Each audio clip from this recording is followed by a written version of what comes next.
경복궁 건천궁에 전기불이 처음 들어온 시점이 1887년입니다.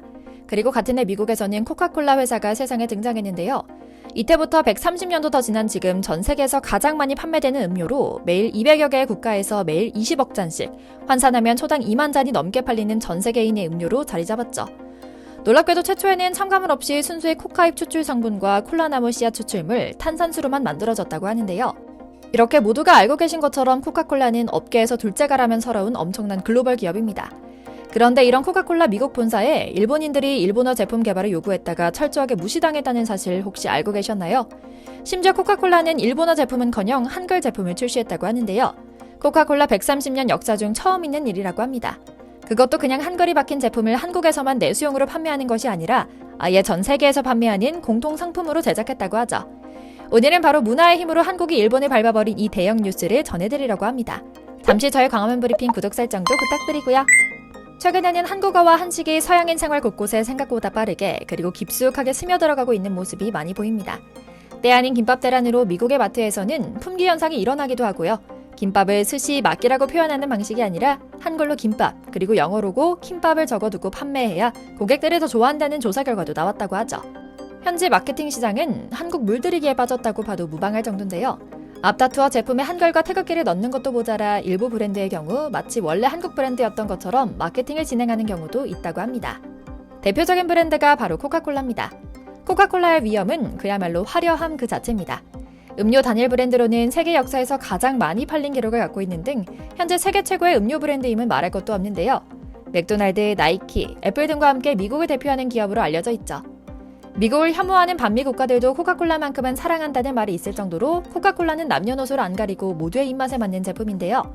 그런데 이런 코카콜라가 일명 한국 마케팅을 내세워 회사의 명운을 걸기로 작심했다고 합니다. 바로 전면 공식 패키징에 한글을 새긴 한정판 제품을 만든 겁니다. 심지어 한국 국내에서만 판매하는 용이 아니라 전 세계에 동시에 뿌리는 용으로 기획했다고 하는데요. CEO가 직접 밝힌 기획 의도도 화끈합니다. 이미 세계적인 트렌드로 자리 잡은 K-팝과 팬덤 문화를 거스를 수가 없었다라며 한글 로고를 제품에 도입한 것이 자랑스럽다. 전 세계에서 가장 열정적인 한국인의 무한한 가능성에서 받은 영감을 기반으로 전 세계 팬들에게 마법 같은 경험을 전할 수 있어 정말 기쁘다고 말하는 코카콜라 CEO의 간담회 발언은 이제 전 세계에서 뭔가를 만들고 판매할 때 한국이라는 키워드는 빼놓을 수 없겠구나 하는 생각이 들 정도죠. 사실 이런 시도는 이미 10년 전부터 관찰된 모습이긴 합니다. 그 시작은 2014년 발렌타인데이를 계기로 시작됐습니다.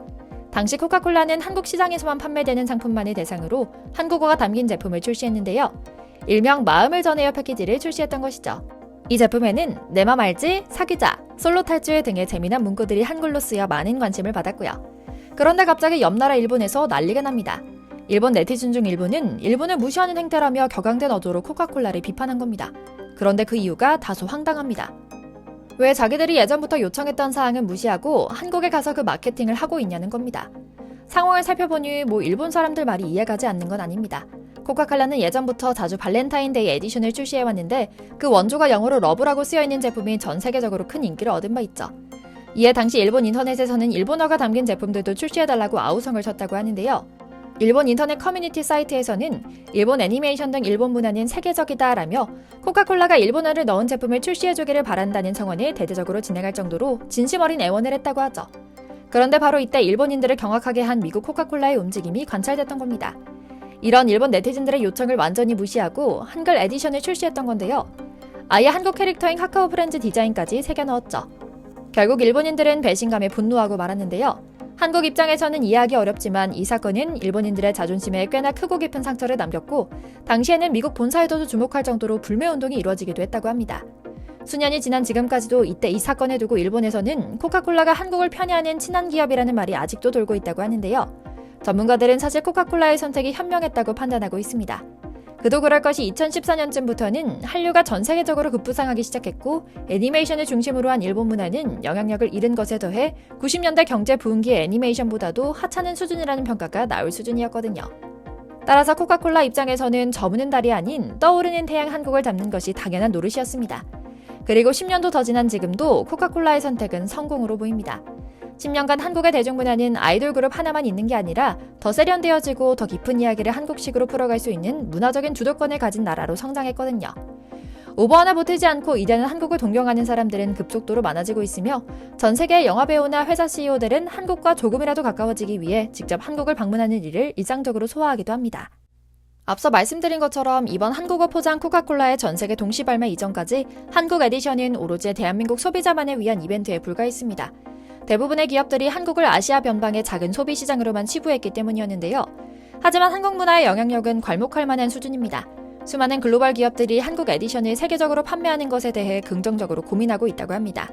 심지어 이미 디올, 샤넬, 에르메스 등 쟁쟁한 명품 기업들은 한국적인 디자인들을 전 세계 시장에서 선보이고 있습니다.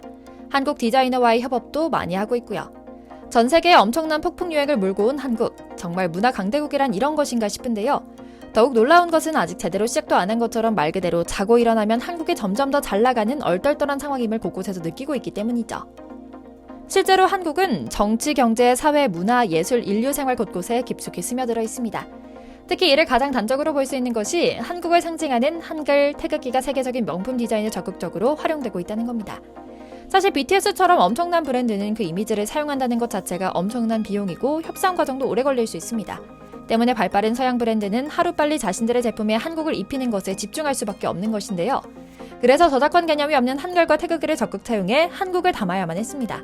콧대 높기로 유명한 프랑스의 샤넬, 이탈리아의 에르메네질도 제냐, 영국의 프린 등 세계 패션 분야 명품 브랜드들이 한국 패턴과 레터링 상품을 잇따라 출시하고 있으며 루이비통, 나이키, 아디다스는 태극기를 패션으로 끌어올린 것인데요.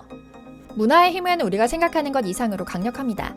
물론 군사력, 경제력 등 하드파워가 국제정치에 아직도 많은 영향력을 행사하긴 하지만 문화와 언어 등 소프트 파워도 국제정서에 엄청난 영향을 끼칠 정도로 발전했다는 사실에 대해서 이의를 제기하는 사람은 아마 아무도 없을 겁니다.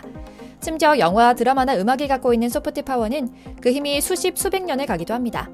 언어, 생활 습관이나 가치관이 나도 모르는 채 슬그머니 내면으로 파고들어 한국인처럼 말하고 생각하고 행동하는 외국인들이 양산되고 이들이 사회에서 자리 잡으며 소위 지한파, 친한파가 되기 때문이죠. 때문에 수많은 국가들이 앞다투어 자국의 문화를 홍보하는 데 앞장서고 있습니다. 중국은 일명 공자학원을 만들어 친중 세력을 양성하는 데 주력하고 있으며 일본은 5천억 원에 달하는 비용을 조달하면서 쿨재팬 프로젝트를 실시해 일본 정부가 나서서 혈세로 자국의 음악 시장을 홍보하는 웃지 못할 상황을 보여주고 있는 것도 그만큼 소프트 파워가 미치는 힘이 대단하기 때문입니다.